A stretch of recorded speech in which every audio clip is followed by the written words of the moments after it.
in order for me to go and work at Google or Amazon and have a high-paying job, I need to go to one of these top universities, Stanford and Harvard. So even someone with a bachelor's degree from Cal State Northridge, still at Google.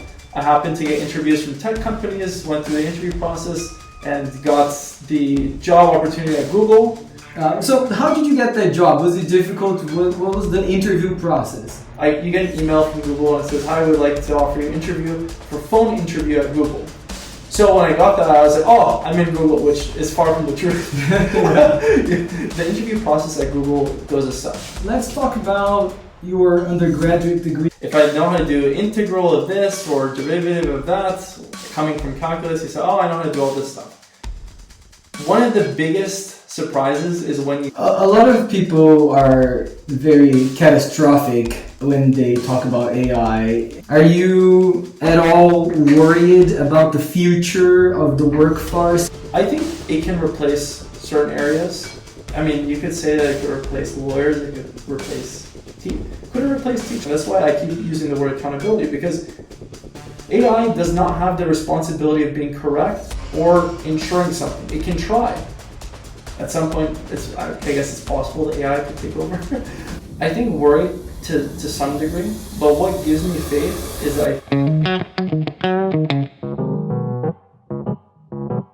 Daniel, you had an undergraduate degree from California State University in Northridge. Yes. And now you work at Google. How did that happen?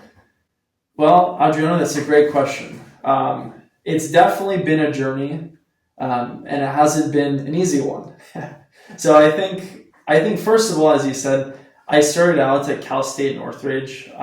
I did an undergrad in math and in statistics, and I was also studying computer science alongside. After I went to CSUN, I did my graduate school at USC, and I did a PhD in biostatistics. And when I was applying after my PhD, I was applying to different areas. Pharmaceuticals, tech companies. I happened to get interviews from tech companies, went through the interview process, and got the job opportunity at Google. So I was super stoked about that.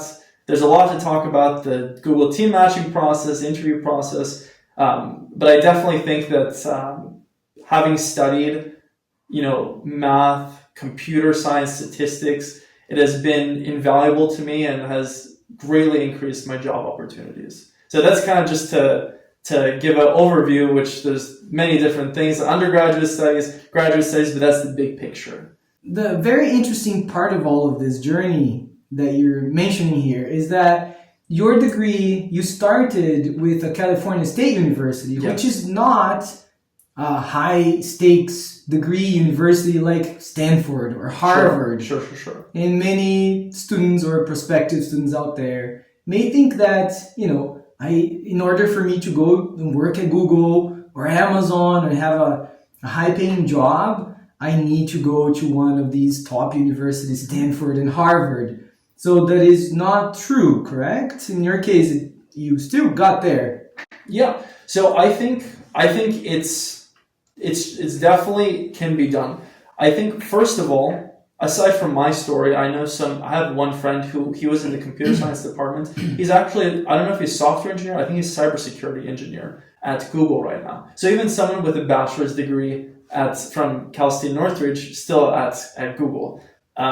In my case, I think that having come from CSUN and having strong background in computer science and statistics helped me go into my graduate program. And my graduate program, along with which was built on having gone to my undergraduate institution, studying math, this all prepared me for this job opportunity and building up to that level. So if someone goes to Cal State Northridge, if you want a job straight out of undergrad, I've seen many of my peers get jobs. Maybe Google isn't the first job, but I've seen people work to well-paying jobs at very prestigious tech companies. But I think there's always the opportunity if you're interested in going to graduate school. Graduate school right now is very attractive for recruiters and job employers because they're looking for people with great technical skills and they know that they can approach technical problems. So I think even going to Cal State Northridge has given me great opportunity, and it gave me the opportunity to connect with professors, to learn firsthand and work with professors on independent projects where maybe I wouldn't have had those opportunities at a bigger school or a more quote-unquote prestigious school. So I incredibly value the time I've had at CSUN and professors like Adriana, who I've worked with on independent project, along with Dr. Alex Alexenko, who I also worked on a project with. So there's opportunities at CSUN that you may not have at other schools. And these opportunities could be great to go into industry, going to graduate school, or in just generally building your technical and problem-solving abilities, which I think recruiters and job employers are looking for. So in this conversation about how to get to Google, given a degree at a university such as Cal State Northridge, the same question I think applies to going to a PhD degree, because again, many students or prospective students may be thinking that they need a very good university to have an undergrad in order to do well in a grad school program, such as you went to a PhD program at USC. Yes. When you went to USC, did you feel like your background from CSUN was enough to do well, or did you feel like you were a little bit behind maybe your peers at USC at your PhD program because they went to better undergraduate programs? That's a great question. And the first solid metric I have is that, or piece of evidence I have what's a good phrase to say? To counter that statement is that I got the award for the best performance on the comprehensive exam in the applied comprehensive exam. So would I say I was behind my peers? No. I think I was either in the middle or close to the top, and I was often regarded as a high-performing student in our department. I had 4.0 throughout the whole program, so I'm proud of that. And that being said, I had incredibly smart peers, and I think that even though they went to, let me backtrack. They went to very prestigious schools, and I think they were very smart, but I do not feel that I was at any disadvantage. I do not feel like having gone to CSUN, I was underperforming in comparison to them. So I think CSUN really set me up for success going to these programs, taking classes in statistics and probability theory. I took some graduate courses in stochastic processes, regression analysis. All these courses really helped to prepare me for graduate studies at USC. So I definitely do not think that I was underprepared in any way. I understand the stigma that maybe some people think that Cal State Northridge isn't the most prestigious school. However, I think everyone also has the reasons why they want to go to CSUN. Number one, you don't want to go into student loan debt. Look, everyone reason. You go into student loan debt, you take out, 100, 150, 200 grand for undergraduate education.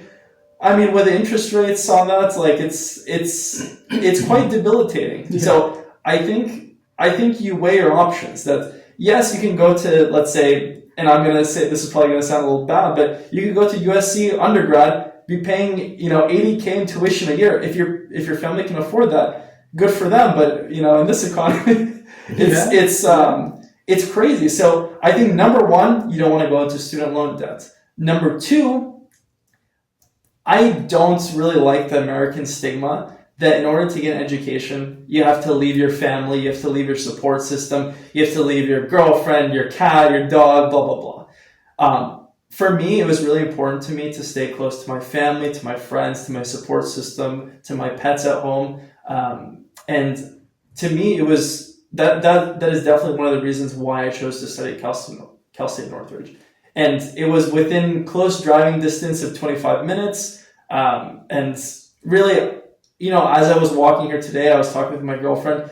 I said, I really have warm memories of CSUN, aside from real analysis. But that was a dark point in my in my time. But aside from that, I really have warm memories of CSUN. I have warm memories being in this office, coming to see you, coming to see Alex, and all the professors I've had at CSUN have really given me, such motivation to pursue graduate studies, to keep going forward in the pursuit of knowledge, and they really inspired me. They definitely inspired me. So I definitely think Cal State Northridge I understand the stigma, but I think that you would get people who really take advantage of the opportunities would get so much out of Cal State Northridge.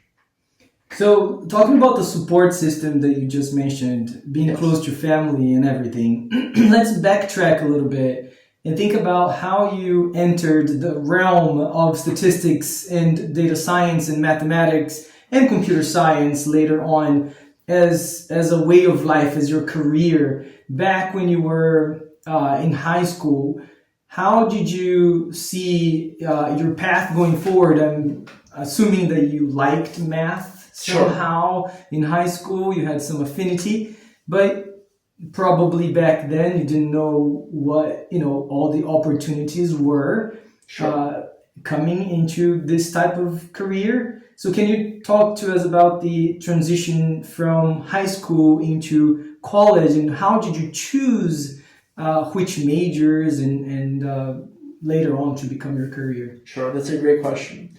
When I was in high school, I always liked math. And part of the credit to that is that my father was always on my ass checking my homework, making sure that I was always, on top of my math. So naturally, as someone who had extra help and extra support, I had better abilities in math than maybe some of my classmates.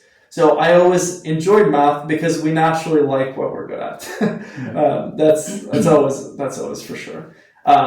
In high school, I took a computer science class that I really enjoyed, and I thought it was very powerful learning about how computers work and how to code. And that's something I had never had any background in. Along with that, I also took a course in statistics. And it was a basic course, probably the statistics. AP statistics? AP statistics. There's no calculus in it. But I really enjoyed it. I really enjoyed learning about statistics. And I even have one warm memory that I had a teacher, her name was Mrs. Hu. She asked me to give a lecture to the class about, I think something like probabilistic random events and independent events and something with rolling dice.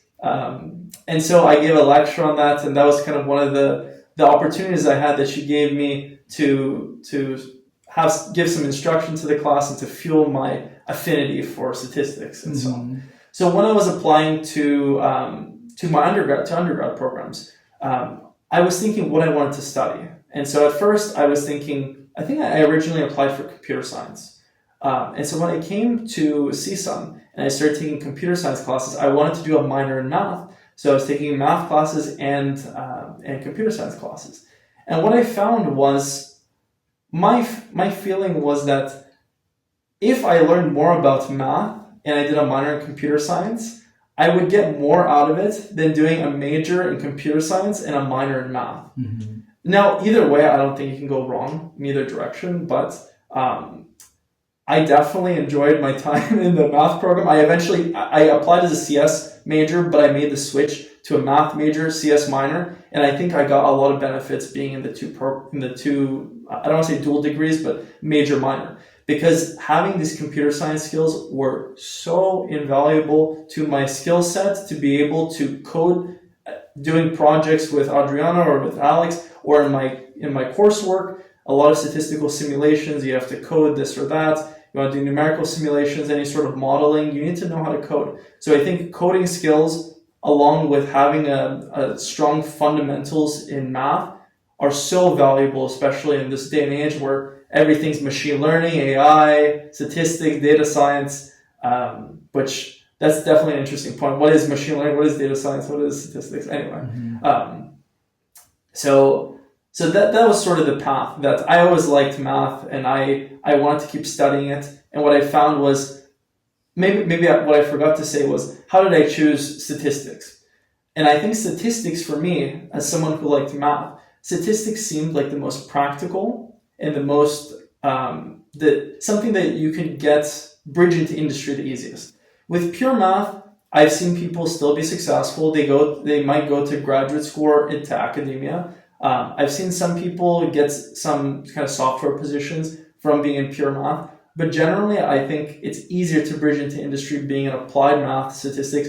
And when I say applied math, maybe what I should say is having a background in math, solid fundamentals in math, along with computer skills. The computer skills I'm just trying to emphasize are so important to have alongside your math skills. But they go hand in hand like peas and carrots. That's right. That's right.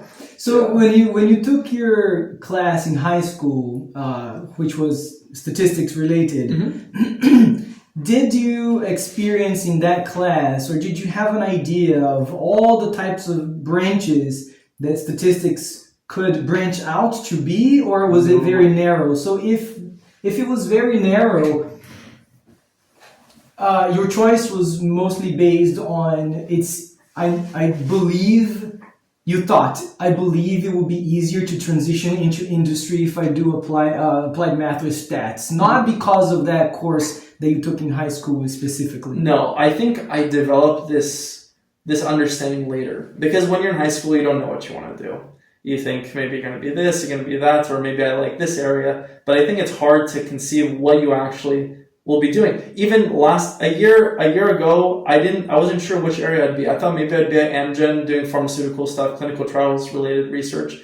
I thought at one point maybe academia. So I didn't know what I was going to be doing. And then I got the interview. As soon as I got the interview, I started practicing. I was like, okay, I guess I'm going to be a software engineer. Well, to be fair, I applied to data science. I applied to machine learning engineer positions. Actually, the software engineer position I applied to was software engineer in machine learning and AI.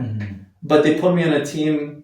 We can talk about the team matching or whatever later. But they put you on a team, and it's based on availability. And do you want to be waiting in limbo for a little bit, or you want to start making money? Yeah. And I'm 26 and I want to start making money. Good choice. Yeah. Good choice. So let's talk about your undergraduate degree a little bit more. You came to CSUN, as you said.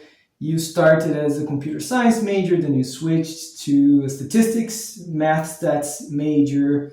Can you explore a little bit more about your experience in the courses that you took here?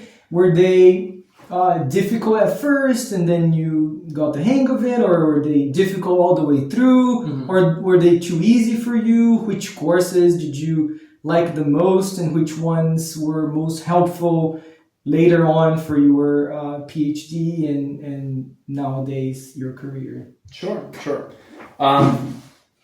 Yeah, so let's think about this.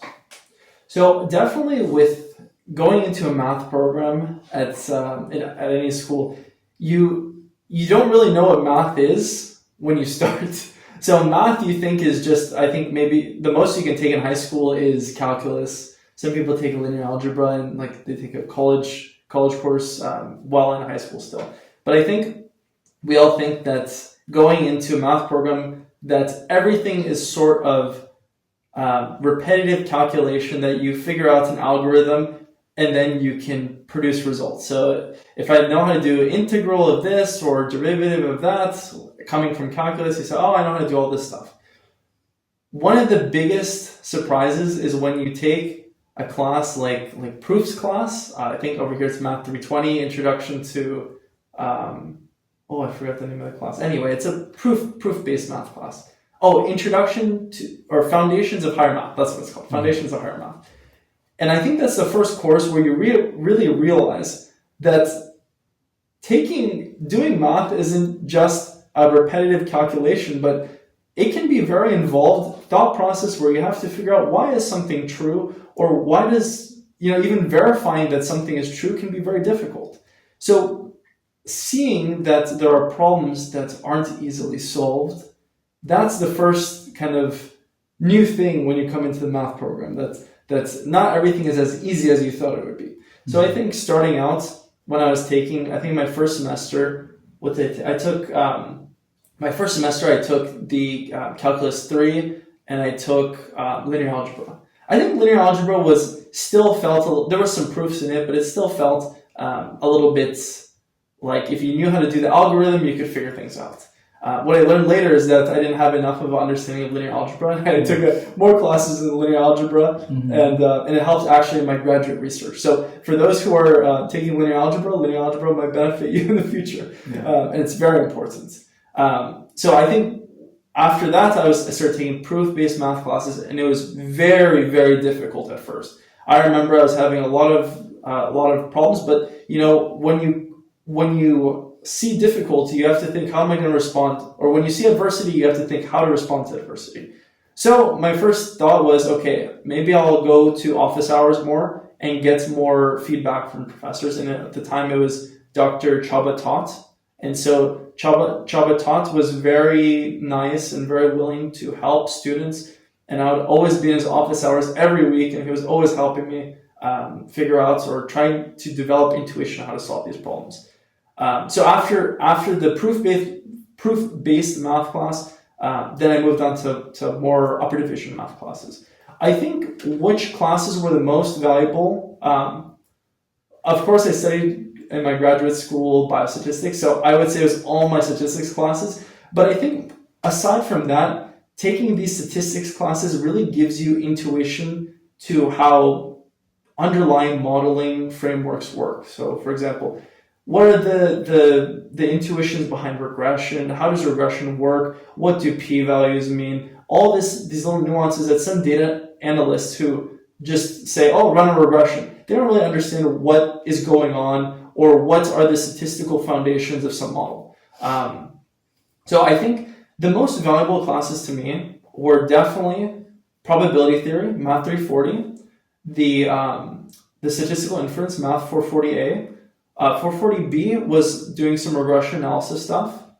The multivariate regression analysis class that I took with you was I thought, very good for developing further intuition in modeling.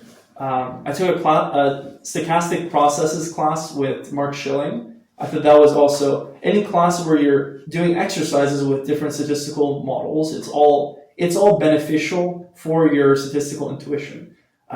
And so those classes all benefited me going into graduate school. And they had their challenges. Nothing was so easy, but I think what's more important is having a work ethic.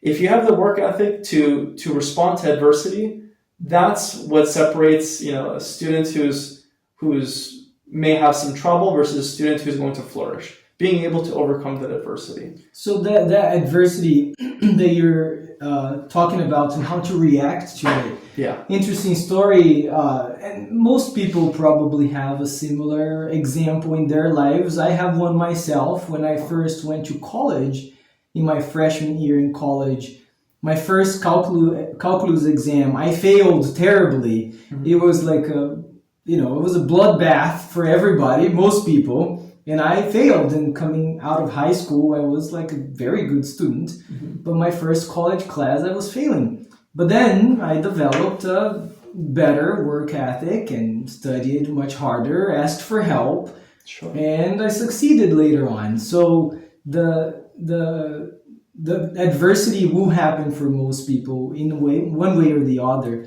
Were there any adversities that you found were the most difficult to respond to? Not necessarily in a course, but maybe, in the entire life of a college student? Sure.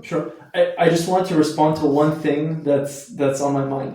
I think if there were no adversity, it would be bad. I think adversity forces growth. So if anything is too easy, you're not really going to learn much, or something's not going to stick with you. But having gone through the adversity and being able to learn how to adapt, how to work through it, that's what definitely helped me grow and develop both my problem-solving skills and my education.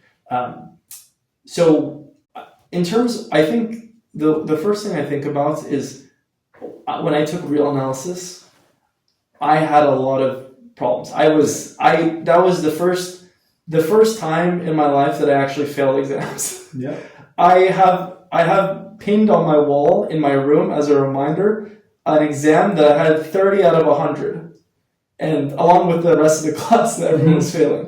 Now, I think that definitely was one of the sort of dark times for me at CSUN, because I was a student who never had failed exams, and I thought, how am I failing these exams?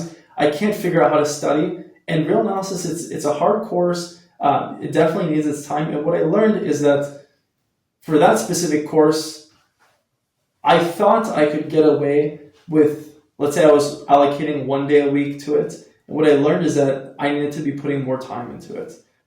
And the reason why I said 1 day a week is because I had 4 or 5 classes. 3 of them were probably math classes, and I had to partition my time.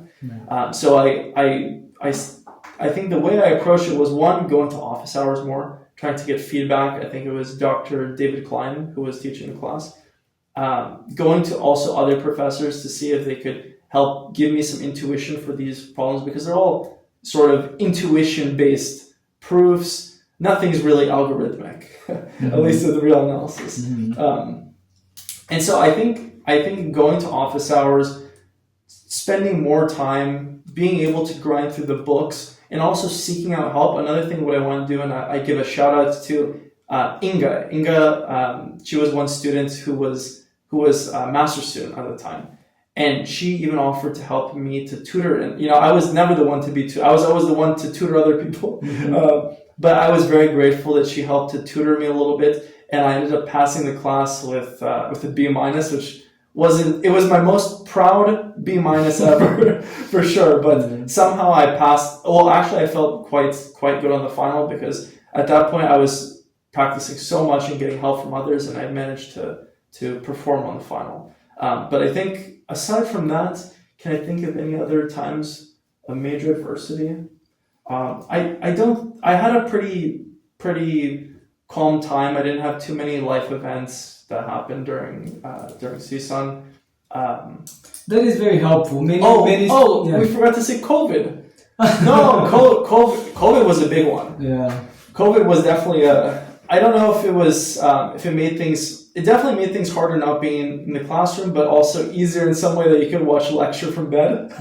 So that's kind of fun. Yeah. But I think one of the things that I didn't like is everyone started cheating. People were cheating on exams because everything was online. Yeah. People were posting things on Chegg. Even Chegg at the time, before ChatGPT was out, Chegg was big. I don't even know if Chegg is alive anymore, because probably not. ChatGPT took over. But I think that's kind of the summary. But I was the student who went to school and I came back home, so I didn't have too many opportunities to have events. And that's another reason why I'm a proponent of staying close to home, because you have your support system. If things, you feel not so good one day about some things, you have your family to rely on, your friends, your significant others, and so on. And you're also not too exposed to bad influence being out there, 24/7. If you have your family, you're safe at least every day. Exactly. Sure. A little bit. So let me ask you, one thing that comes to mind when we talk about undergraduate degrees out there, and people are talking a lot about college degrees these days. So a lot of people say that college is not important anymore, that I don't have to go to college to have a career or be happy or have any, fulfilling life. Is the degree from a university these days only a piece of paper, or is it something that people should be interested in? And this is just my opinion, because I haven't done thorough research on it. I think the people who can get away with not going to a 4-year program are the Mark Zuckerbergs who dropped out, and the people who are incredibly smart, who they don't actually, maybe they can independently follow a plan of education that they can self-learn and self-teach, that they'll be able to still flourish after. So whether they went to university or not, they still would have been able to flourish. But I think most people need some guidance how to frame their education so that they'll be most equipped to go into industry. So for example, if you're a student and you say, I want to learn statistics and I want to go to 4-year university, what are you going to focus on if you don't even know anything about statistics? It's like saying, how can you learn? You can definitely go online. There's many resources online. You can figure out different areas to go into. But I think one of the things is that if you're independently studying, how do you hold yourself accountable? At institution, you hold yourself accountable because when you get a bad grade on a test or if you fail a class, you can't go further. So I think it's hard if you're self-teaching or self-learning. That's how do you have accountability? Some people have amazing work ethic and they can really push themselves. But even for me, I think it would be difficult to completely rely on myself without anybody pushing me to say, you need to learn this by this deadline. Mm-hmm. Or you need to learn, maximum likelihood estimation. We have a test on it. If I don't know it, then I'm in trouble. Yeah. So accountability is very important. And that's why I think, I personally think that 4-year university degree shows that at the minimum, you can go through something to the end.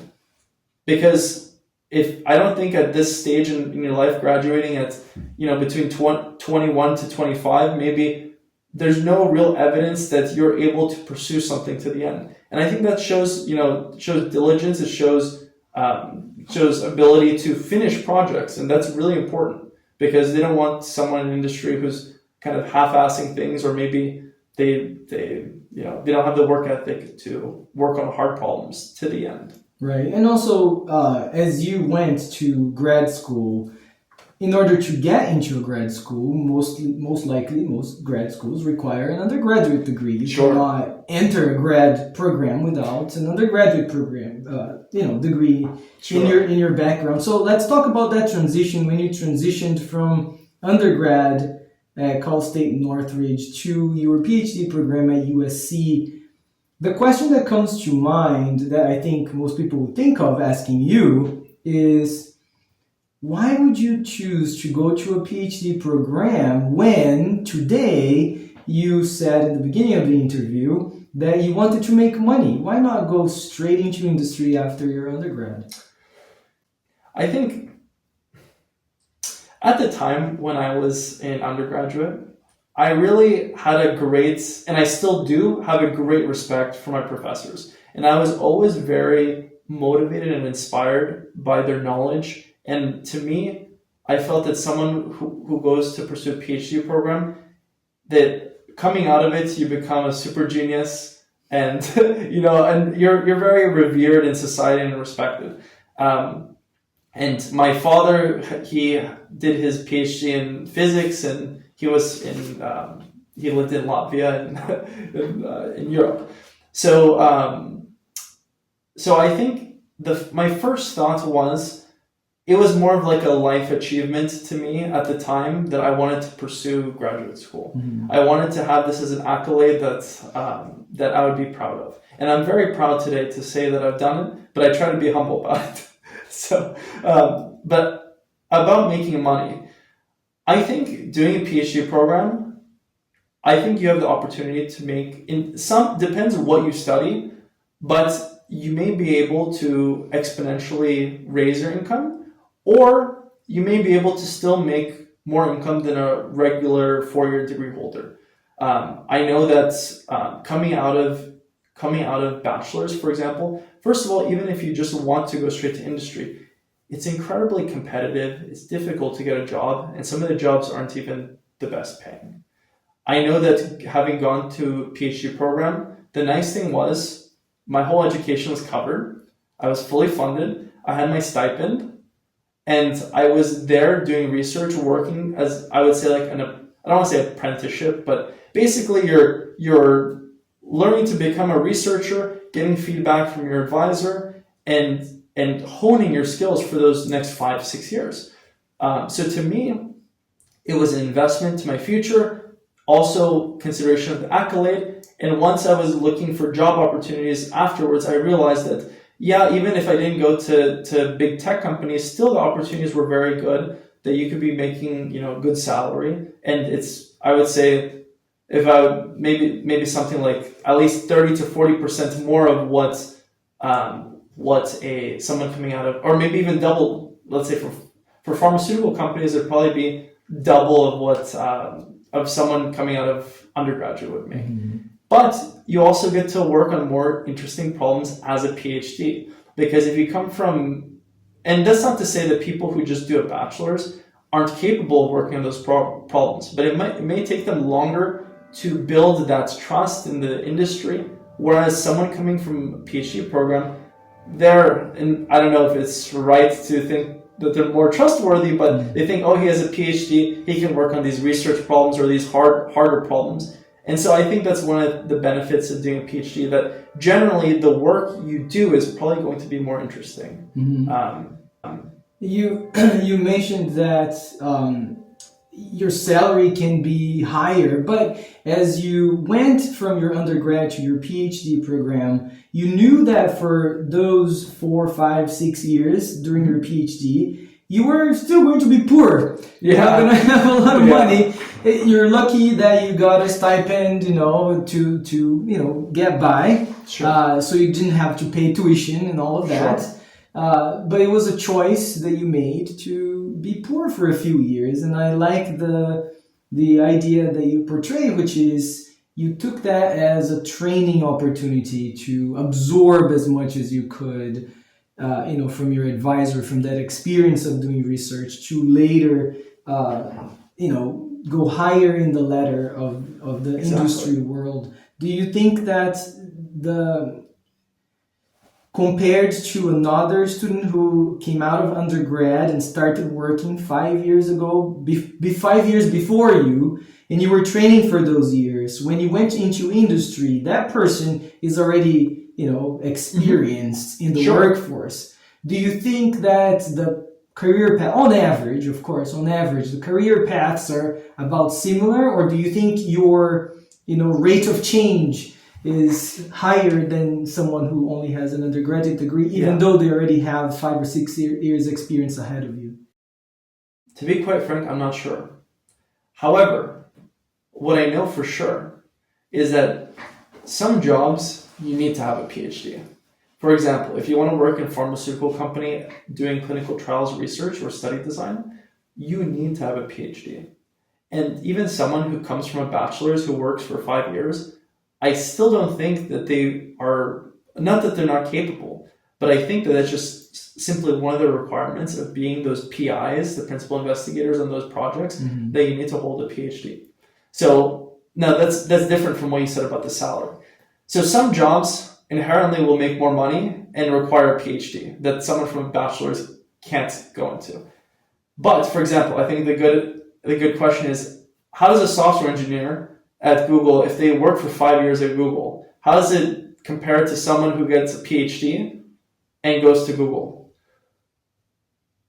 So if you want to assume that every 2 years you get level promotion, which I think it's every 2 to 3 years, and you start at L3, then hypothetically, well, I don't know if it's true. I would say maybe you would be around the same level, or maybe even a little bit more senior at, let's say, Google than a PhD, but I think the PhD would be put on projects that are a little bit more interesting and maybe requires someone who's more solid with more mathematical intuition. I know that for example, if you want to get a research scientist position, which is it could be a software engineer, it could be data science, it could be this or that. So those research scientist positions are mostly PhDs. I think they get paid almost the same as software engineers. Data scientists, software engineers, it seems like they kind of get the same pay from what I've seen. What's one of the interesting things about Google, which is, or tech companies in general, is I love that they pay their engineers or their data scientists, the people doing technical skills, they pay them more than the people who are doing project managing or non-technical work. And I think it's deserved, because the contrast is, if you have, like in the engineering world, the let's say mechanical engineering, the project managers are making more of the money and the engineers aren't paid as well. The engineering versus software engineer, the pays are a completely different scale. And I think it's really sad, because mechanical engineering is hard work. Yeah. It takes a lot of math. I respect people who go into mechanical engineering, so I think they should be paid better. But going back to your question, I think, just to summarize, I think maybe you'd be on similar levels, but it may differentiate what kind of work you're doing being a PhD versus just coming from undergraduate and working way up the ladder. But I think it depends also your ambition to make money, your ambition to go to graduate school, if you want to go through that route. And some people don't. Some people say, I want to start working. I don't want to kill myself. I mean, PhD is hard. I don't think you have to be super genius, but you have to be willing to grind. It's definitely a lot of work going through the PhD, but in the end, to me, it was completely worth it, and I learned so much. So I recommend to students that graduate school is a good opportunity, and if not PhD and master's, still could be incredibly worth it. Yeah. So your PhD was in biostatistics. Yeah. Coming out of undergrad, you had a degree in math stats. Yeah. And with a minor in computer science, but then you decided to choose biostatistics. So 2 questions revolve that choice. One is, did you have any affinity for biology, or did you choose biostatistics because it was the only university that accepted you in their PhD program?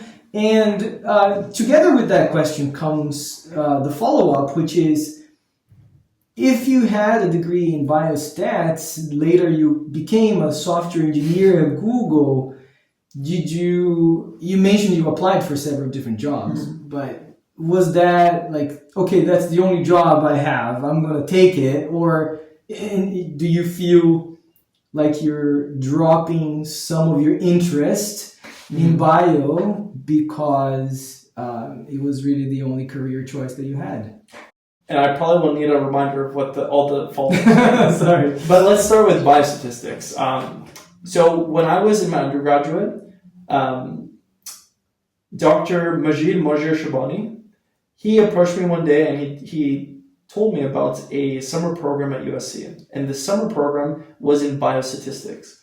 I was really thankful to have gotten a spot in the program, and I participated in the summer. It was a biostatistics data science learning opportunity called LA's Best, which later when I did my PhD, I was helping for 3 summers the students came.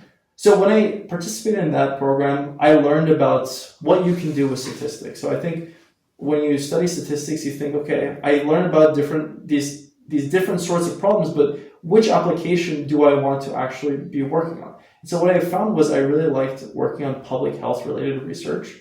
And so when I applied to PhD programs, I applied to biostatistics programs. I think I applied to some statistics programs that had some like biostatistics within the department. And one of the questions you asked was about which programs. I had offers from UC Irvine, UC Santa Barbara, and USC.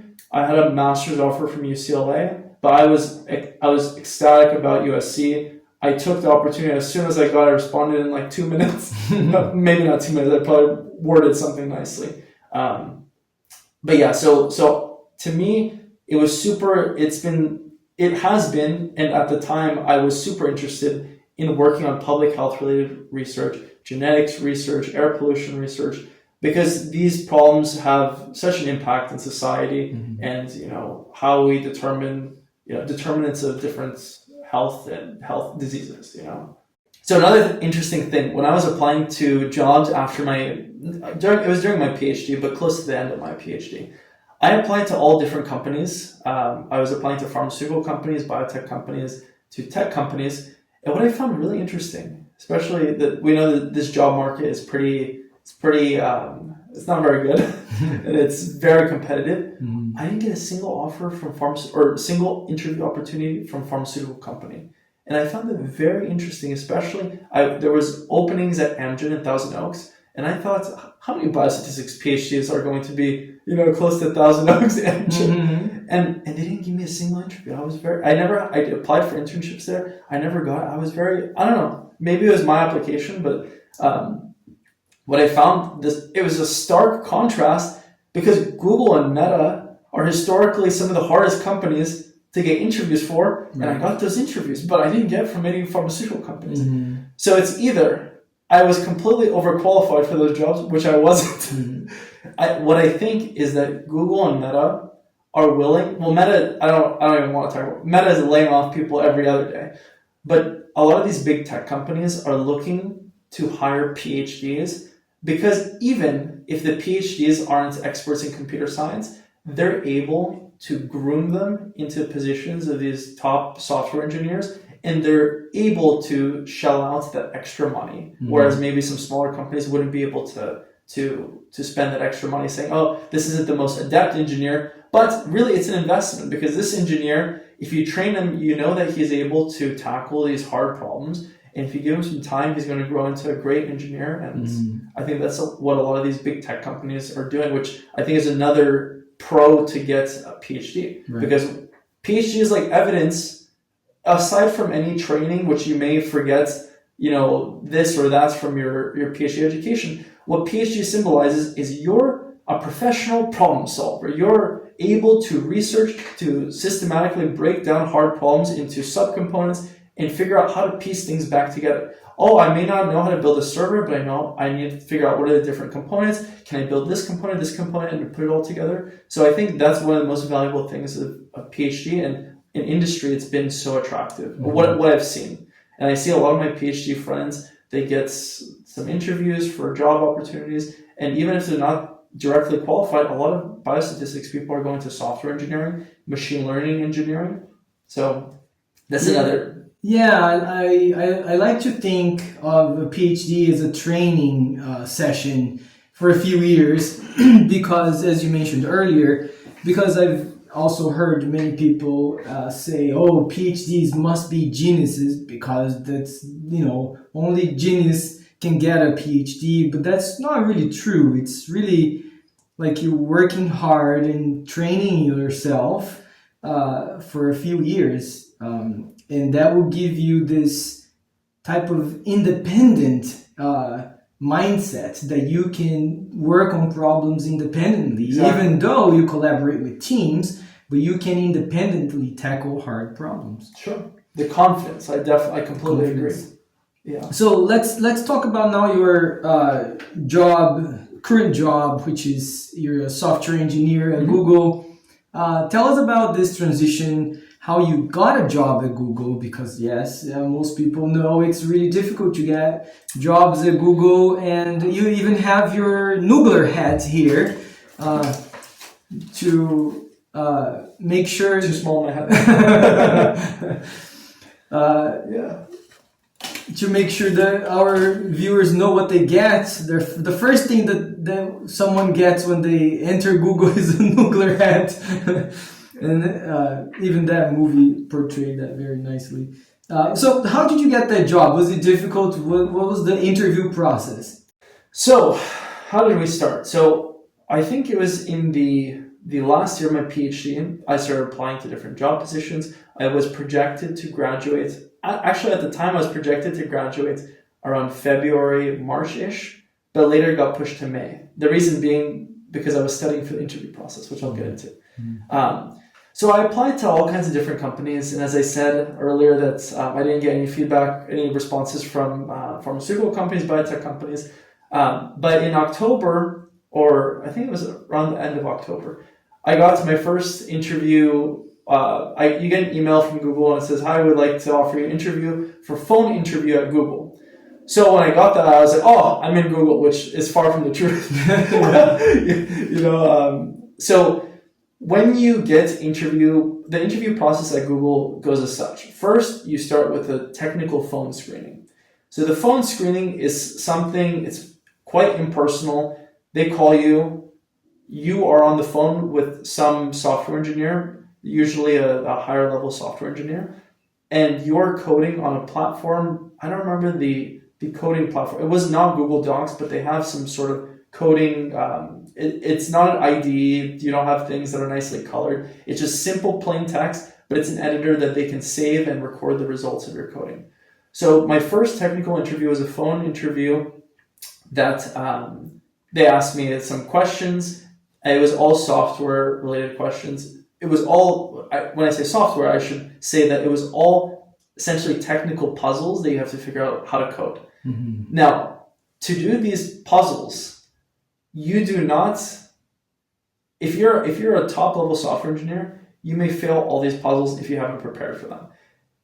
going through this interview cycle, you have to prepare immensely. So I set a block of 3 months to study for these technical interviews. They're all LeetCode style questions. For those who don't know, LeetCode is like a platform where there's all sorts of coding questions. You have to think about optimal runtime complexity, how to most efficiently code a solution to some, I would say, technical challenge. And that why I say technical challenge is because a lot of these scenarios you won't really see in real software engineering lifestyle, but it's just for the purpose of an interviewer evaluating. One, can you solve complex problems? And two, how much were you willing to grind for this job opportunity? Because they know that the people who are interviewing, there's so many qualified candidates, they probably want to seek out the person who was grinding the most, studying the most for these interviews. Now, is that fair? I don't know. Some people have family, kids. Can you really spend that much time? Me, I was, I don't have kids yet, and I'm living at home. So I told my PhD advisor, I said, look, I'm going to spend I didn't say 3 months at the time. I said, I'm going to be studying for for the technical interviews. And so I studied, I think, for 2 months, had the phone screening. As I said, the phone screening was a technical interview over the phone, coding on something. So between the first email and the actual phone interview was 2 months? 2 months, yeah. I scheduled it as far as I could out. And I don't even remember the first, I think that technical phone screening, it was like a LeetCode medium style question. It wasn't the hardest question. And so I learned in the next coming days that I passed that first interview. And I was ecstatic. And then they say, okay, you passed the first interview. Now time for the final boss, which is the set of 4 interviews. So you have 3 technical interviews and 1 Googliness interview. And so I said, okay, I'm ready. But I scheduled it out a month later because I said, I'm gonna do everything I can to practice for this. And I grinded so much on LeetCode. I did, I think, around 350 questions. Wow. A lot of them were hard questions and medium questions. I think the minority of them were easy questions.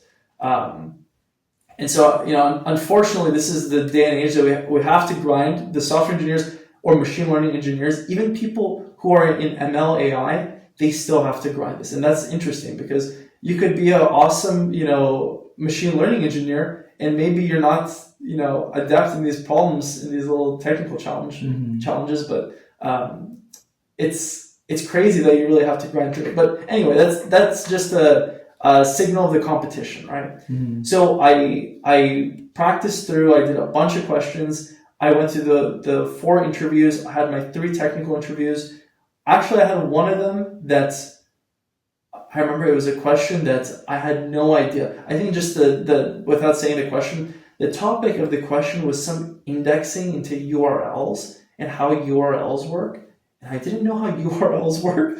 And I think he expected me as a software engineer, to know how the structure of a URL and how that there's some nesting structure of the URL. It's probably like subdirectories, and I didn't really know how URLs work. I know how directories work. Anyway, so I ended up the first interview. I came out of it thinking, I kind of screwed up. I actually got not a working solution, but I think I had the right idea for the approach. And it was something using prefix tree, which is what data structure in computer science. Then I had my other 2 technical interviews, which I nailed. I'll go over the first interview, the second technical interview that I had. I knew exactly the question. It was a variant of a LeetCode hard question that I had practiced just a few days ago. I knew exactly how to do it, and I came out of it feeling like a superstar. So the third day, the third technical interview, I went into it thinking, oh my God, I have to kill this one, because the first one I wasn't the hottest on, and I have to kill this interview. And so the third one, I got this question, and first I looked at this question, and I was like, oh my God, this is a tough question. But I had studied questions that both were part of the solution, of the total solution for this question. So I took this component and this component of these 2 questions and combined it, and I had exactly the correct solution. And the reason why I say exactly correct is because I looked online afterwards and I found the exact question on LeetCode. And I saw the solution that people wrote, that there's like an editorial solution. And it was exactly, and I felt like, oh my God, I'm so good. You know, I had to be more humble, but I was so proud in that moment, and I was like, I hope this works out. And it's funny, you know, those questions, even I saw in the comments. One of the comments was, people get these in a 45-minute interview. I was like, yeah, I just got it in a 45-minute interview. So it's crazy. It's so competitive. And like I said, just because if you can't solve these doesn't mean you're not a great engineer. I have friends who are great engineers who would fail all these. It's just whether you're willing to grind for it. So that's one of the hard things of applying for jobs. Tell me about the soft skills interview, the Googliness interview. Did you feel like you nailed that one? Was it difficult to relate to the interviewer, or did you feel at ease? Yeah, the interviewer I had was very friendly. I felt like there wasn't, it's mostly soft skills questions, like, you know, how you work with people. Do you have times that's how do you help people out, or how do you work in a team environment? I think it's all very standard questions. But I think they want to see, are you someone who they would like to work with? So as a technical person, you have to say that not only you have the technical skills, but you also have the soft skills to talk with people, to be compassionate, to be sensitive for others. You know, whether it be you see someone having a hard day, whether you see someone who needs help. Maybe they ask some questions like, how did you help someone who was in need, who was struggling through something, or so it was. I think those are the kind of types of questions they asked. But do you think that it's possible for someone to fail the Googliness interview? I mean, you probably don't. You're not there for every interview to know that, but do you think some people fail just because they can't, connect with the interviewer? And is it possible to fake that interview? So you pass that interview even though you're just faking it. I think there's always the politically correct answers for everything, and you can rehearse them. But I think that the interviewer can see who seems more genuine and who actually needs to take a minute to think about, how do I respond to this question? Because a lot of the questions are very standard. You can rehearse them. You can say, okay, what am I going to ask? What am I going to say if he asks this? But I think it is possible to fail it. I think you would fail it if the interviewer feels like he wouldn't want to work with you. And so to some degree, it's also luck who your interviewer is and if they like you. So there could be differences whether you get along or you don't get along. Fortunately, the guy who was interviewing me, he was a math PhD. So we started talking about research and math, and I said, oh yeah, I love math too.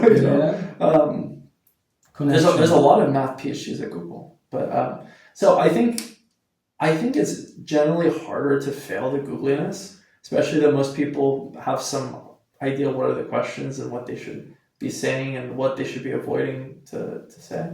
But definitely the technical interviews are the hardest parts.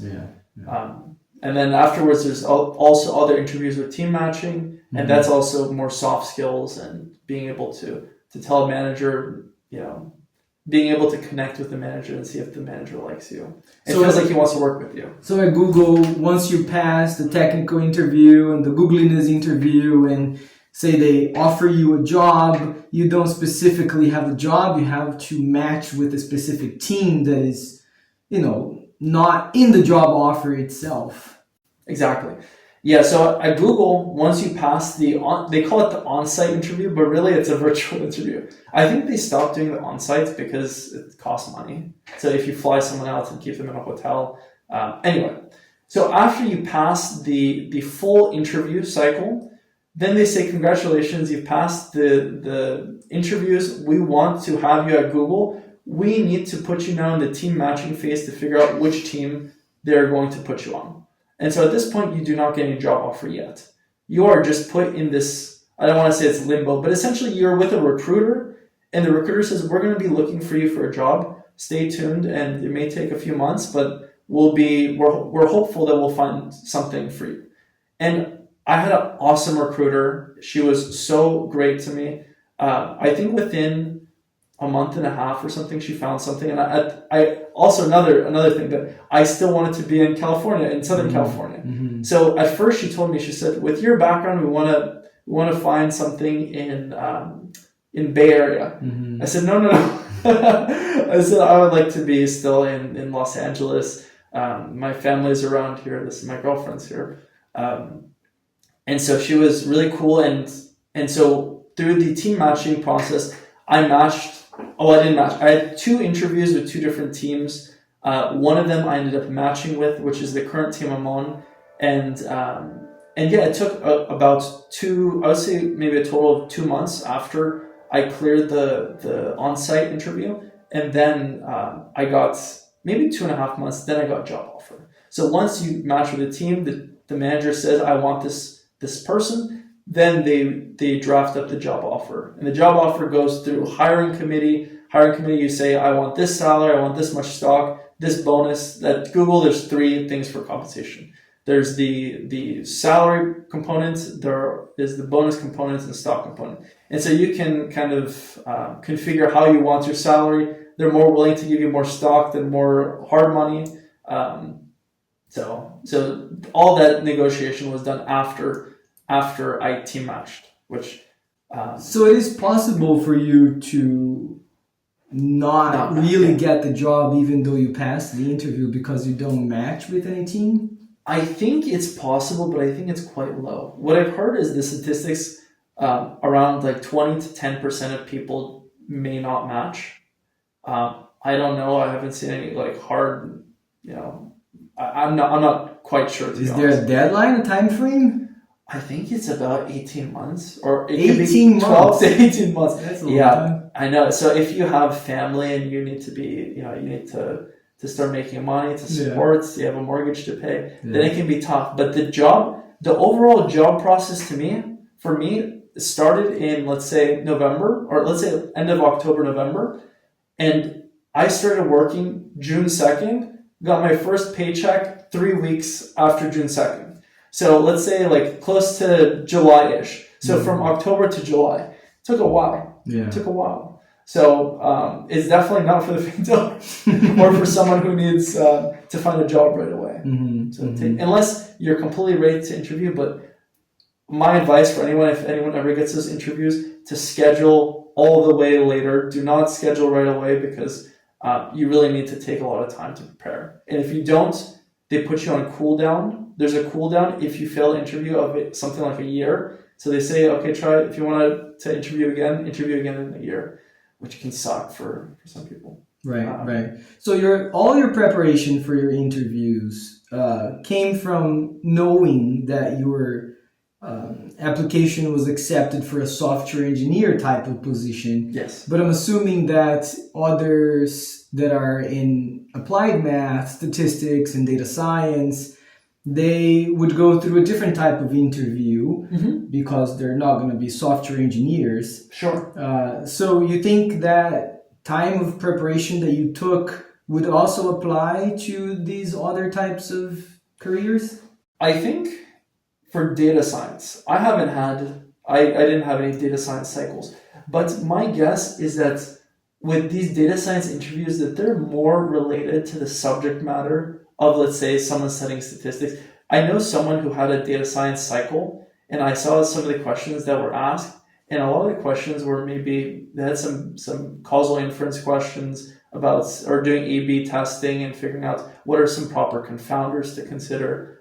So often, it seems to me that for data science, if you do a PhD in statistics and you have good understanding of modeling, it seems like it'd be a much easier interview cycle to go through than software engineering. But even the thing that sucks is people who are coming from computer science program PhDs still need to grind for these technical interviews because they're so not what you study. I mean, I'm not saying it's not what you study, but the types of questions are all puzzles, and you have to be able to know either matching the pattern of a puzzle you've seen before, or how to figure out something on the spot. So in the levels at Google, I think it starts at L3. I think they hire not only PhD and master's people, they also hire some people from undergrad. Yeah. Both in the software engineering area and also in statistics and data science and other things. Sure. So for the folks that are coming out of their undergraduate degree, applying for an entry-level position at Google, do they also have to go through these types of preparations in both computer science and statistics and data science? Because as you said, the skills are very different. Yeah. I think so. I have some people on my team who came from bachelor's degree, and I think many of them came after having an internship and getting a return offer.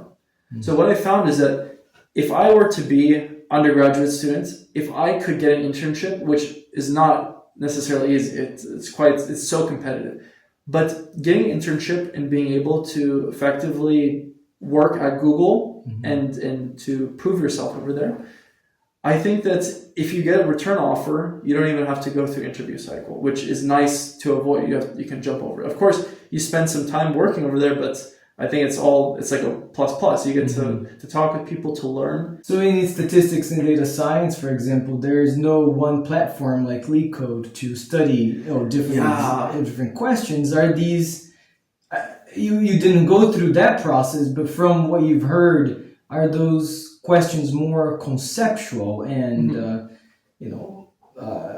or are they also very technical in the modeling of statistics? What I've heard is that most of the questions are more conceptual, and I've seen some sample questions for Google data science interviews. I don't think they would ever ask you let's say if you do machine learning to code, they say pull up TensorFlow and code up, convolutional neural network with so many layers, blah, blah, blah. Mm-hmm. I don't think it would be ever something like that. But I think it's easy to tell if someone knows some nuances of modeling versus someone who just knows how to run a package. Mm-hmm. But to be quite frank, I haven't studied so much the interview process of data science interviews. I have seen some questions, and I think that they're more conceptual and are very modeling focused, which they should be, because data science is it's pretty much, unless you're building data pipelines, I can imagine the biggest focus is on modeling. Right. I want to talk to you about AI, because AI is a big topic out there. Everybody's talking about AI and how AI is replacing many jobs. So what's your experience with AI? Do you use it? Do you think it will replace your job? And what's the, looking ahead into the future, what does it look like? So, starting with, do I use AI? I love AI. I use it every day. I use it for tweaking my writing, for helping figure out, debugging my code, for sometimes generally thinking about how to approach problems. I think AI, for one, if you're not using it, it's such an asset as a tool. I think when people think of AI, people think about it like just some entity that replaces this or that. But I think the most valuable is to think of it as a tool that you can use. And if you can harness the power of that tool to your workflow, it can make you so much more productive and optimize all your workflows. So, for example, at Google, sometimes I use AI, first of all, every day. It's called, Google has its internal tools. We have something called Cider. And Cider is essentially, it's like a Gemini build. So we have Gemini trained for our own internal documents, internal code, blah, blah, blah.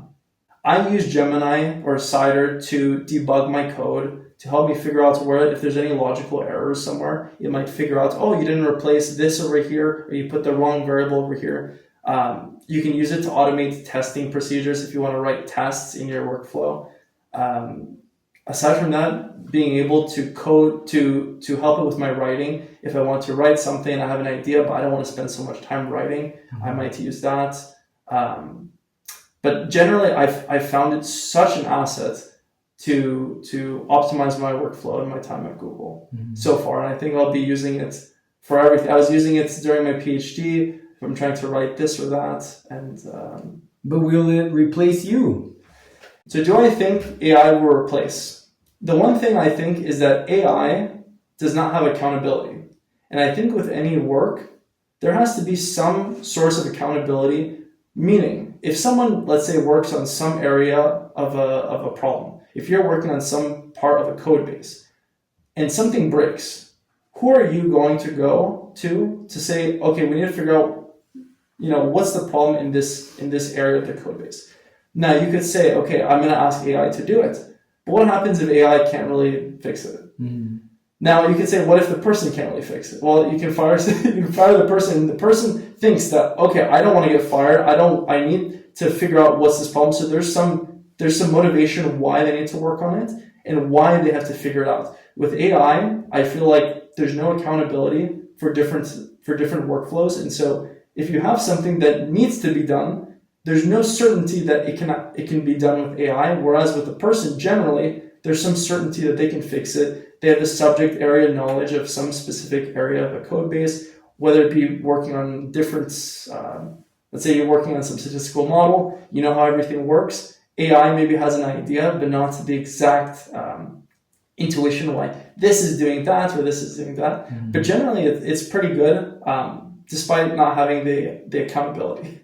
So a lot of people are very catastrophic when they talk about AI, and you are talking about AI in the context of your job as a software engineer. But a lot of people are worried that, lawyers and teachers will be replaced by AI bots, and other jobs out there, they are somewhat already being replaced. Mm-hmm. Are you at all worried about the future of the workforce in general, not only in software engineering?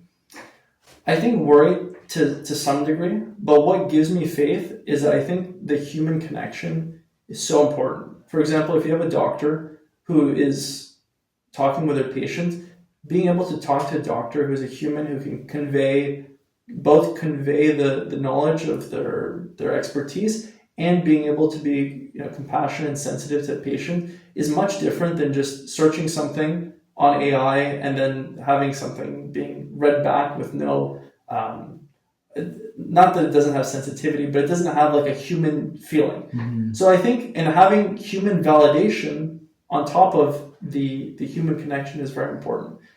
I think it can replace certain areas, and I think that, you could say that it could replace lawyers, it could replace could it replace teachers? I don't know about teachers, because teachers, you need someone to be the accountability holder for the students. Mm-hmm. So AI can't hold that accountability. Again, I think accountability is a big thing, and that's why I keep using the word accountability, because AI does not have the responsibility of being correct or ensuring something. It can try. You can automate a flow. They have AI agents to automate flows to do something. And oftentimes it works very well, but what happens when it doesn't? Then a human still intervenes. Well, you could say AI is maybe not good enough, but I don't know. At some point, I guess it's possible that AI could take over. But then what? Maybe we'll also have cures for cancer, for all the different types of cancers. We might have better therapies for all sorts of diseases. So I think I'm optimistic about AI. I know there's plenty of bad uses, and there's all sorts of malintents you can have with AI. But as a general feeling toward AI, to be honest, I'm mesmerized, because as someone who comes from statistics background, where statistics generally uses simple models, or you could say single layer neural networks, mm-hmm. It's amazing to see these large scale models trained on billions of parameters. And I think one of from more statistical kind of idea that I found fascinating is that all the parameters in AI models, they're not identifiable. So they can be they can have any sort of meaning within different layers, that if you rerun on the same data, it might be different configurations or different parameter estimates for each of these different nodes. Mm-hmm. So in statistics, we generally learn that there's some models have identifiability, that there's some underlying, like you can say, effect coefficients for these different parameters. But But for these AI models, they're so vast and amazing that they can convey so much meaning with such deep networks that it's just so fascinating as someone who's learned about simple models and seeing the meaning that can be conveyed in embeddings in deep neural networks. It's very good to see a positive perspective on AI, given so many people out there who are so negative about it. Yeah. So to finish up, what would be your advice for current undergraduate students and prospective students coming from high school when they come into college? What should they do to get the most out of the college experience to then later in the future have a successful career? What is your advice to all of these people? Sure. My advice is first, make sure to study something that's practical. Because studying practical subject matter, it's at the end of your degree, you'll see a job afterwards. But aside from that, I think when you're going into university, it's hard to think what exact job you want to be working after you finish. But I think you should be thinking about the relative area and maybe the salaries or the prospective earnings in that area. So if you have an idea which area you want to work in with the salaries that you would like, then you can think, how can I best structure myself for going into those positions? Mm-hmm. Then you think, okay, what are the best classes to take to prepare myself for those jobs? So for example, if you think, I really think data science jobs are very attractive, I would like to have a data science job after I finish my undergraduate, then I'll think, okay, well, I'm going to start taking some probability courses as a fundamental, statistics courses, regression analysis courses, maybe some machine learning, some doesn't have to be too intense, but some machine learning courses. And I think those, when you're aggregating those into your toolbox, those are all going to be so helpful when you're looking for a job. And I think that's probably the best way to go about your college experience. Being able to think, how are you going to continue adding things to your tools, to your skill set as you progress through school. And that skill set should all be, toward your prospective future job. So it's a long game. You have to think about the long game. Exactly. It's everyone going to college, it's all about delayed gratification. You're not going to see the money if you ace your one test. But if you consistently keep performing in your classes, you're learning a lot, the results will come. And I know that studying for 9-10 years in school. So it takes time, but it's all been worth it. And I think it's hard at first to start, but once you start and you get into the flow of it, time just flies. Sometimes I think how fast my time flew at CSUN, and it's crazy to think that now it's 5 years, more than 5 years since I was last at CSUN. Not last year, because now I'm going to the library with my girlfriend on the weekends, but yeah, having been here for 4 years, yeah. I had some great times at CSUN, and I definitely have a lot of warm memories here. Daniel, thank you very much. Thank you, Adriano.